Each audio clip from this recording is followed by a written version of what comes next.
이걸 한번 보시죠. 도깨비 얼굴을 한 귀면기와 대형 건물 용마루에 올리던 침이, 화려한 무늬에 수막새까지 모두 대구 중동의 한 아파트 공사장에서 출토된 유물들인데 놀랍게도 경주의 왕경유적, 월지의 것과 판박이처럼 닮아 있습니다. 경주와 경주의 외항인 울산 말고 한 번도 나온 적이 없는 통일신라 최고급 기와들이 어떻게 대구에서 발견됐나? 답은 여기에 있습니다. 왕이 달구벌로 도읍을 옮기려 했지만 결실을 보지 못했다. 비록 무산되긴 했지만 신라 천년을 통틀어 단 한 번뿐이었던 천도계획의 중심지 수창군 관아터가 바로 이 아파트 공사 현장에서 확인된 겁니다. 하지만 대구에 뿌리인 역사의 현장은 정식 발굴 조사 한 번 없이 무참히 파괴되고 말았는데요.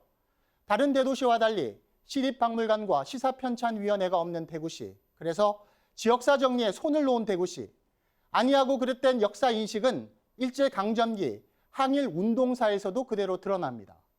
항일은 외면하고 친일에 너그러운 부끄러운 교육의 현장을 박철희 기자가 취재했습니다. 1934년 서대문 형무소 재소자 카드에 나온 이육사의 주소, 대구 남산동 662번지입니다.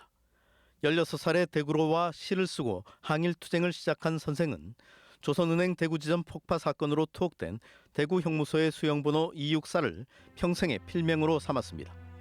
대구 근대사 한가운데 선생이 있지만 대구시가 운영하는 대구 근대역사관에서 그를 찾기는 어렵습니다. 근대문학 안내문에 그 외의 시인으로 이름을 올린 게 전부입니다.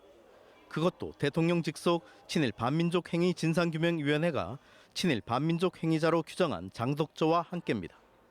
장덕조는 1940년대 일제 침략 전쟁에 조선 민중이 동참할 것을 문학을 통해 선동했던 전형적인 친일 문인입니다. 근대음악 전시장엔 대표적인 친일 음악가 현재명이 자리합니다. 사진과 악보에다 과거 독창의 광경까지 그야말로 대구 근대음악의 영웅입니다. 경남 의령 출신 이병철 회장은 대구에서 사업을 시작했다고, 구미 출신 박정희 전 대통령은 대구 사범학교를 나와 대구에서 결혼했다고 별도로 소개합니다. 헬렌 켈러와 마릴린 먼로 같은 이방인까지 등장하지만 유독 육사에겐 그의 시 절정의 표현처럼 한 발 제겨 디딜 곳조차 없습니다. 대학 교수가 집 팔고 빚내서 어렵사리 문을 연 북성로의 이육사 작은 문학관은 대구시의 외면 속에 휴관을 반복하고 있고, 육사와 그의 가족이 17년간 주소지로 삼아 기거했던 남산동의 이른바 생거지는 재개발에 밀려 이젠 흔적조차 없습니다. 일찍 파악을 해가지고 이런 사태가 오기 전에 모든 조사와 대처 방안을 마련했어야 되는. 박상진 광복회 총사령도 대구가 잊은 이름입니다.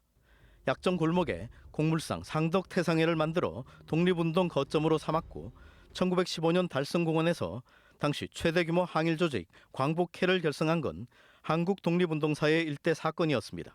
친일 부호를 처단하고 일제 세금 수송 마차를 탈취해 훗날 의열투쟁의 씨를 뿌렸지만 결국 일제에 체포돼 대구 형무소에서 사형 순국했습니다. 하지만 대구 어디에도 관련 팻말 하나 없고 항일 의병을 잠재우려는 이토 히로부미에 떠밀려 대구를 찾았던 순종의 동상만이 달성공원을 막았었습니다. 박상진 의사가 4살 때까지 살았던 울산시는 생가를 복원하고 동해선 철도역을 박상진 생가역으로 부르고 박상진 공원까지 만들었습니다. 대구에서 대의를 펼쳤고 대구에서 생을 마감한 박상진은 이제 울산 사람입니다. 8월 9일부터 15일까지를 기념주간으로 선포해 그를 추모하고 그의 업적을 기리고자 합니다. 수많은 항일의 중심이었지만 국채보상운동 말고는 별다른 항일 콘텐츠를 만들지 못한 대구. 역사에 손 놓은 도시의 서글픈 현주소입니다. TBC 박철입니다.